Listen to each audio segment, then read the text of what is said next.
Bu ketishda davlatimizda qorovul otalar soni juda ham ko'payib ketadi. Nimaga bunday deyapman?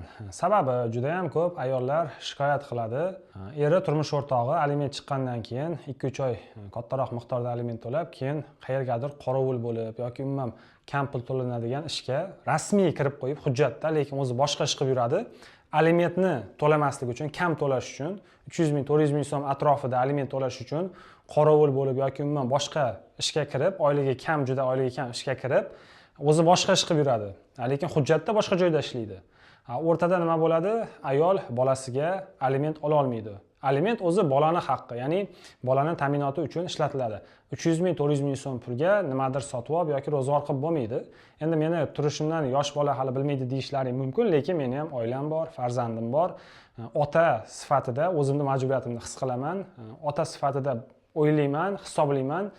Bolani ta'minlab qo'yish kerak. Er-xotin o'rtasidagi nizo sabab bola jabr ko'rish kerak emas. Qonunchilikka o'zgartirish kiritish kerak.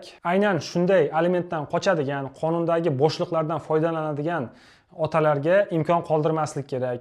Agar kimdir xuddi shunday qilib alimentdan qochadigan otalarni ishga oladigan bo'lsa, hujjatda javobgarlikka tortish kerak.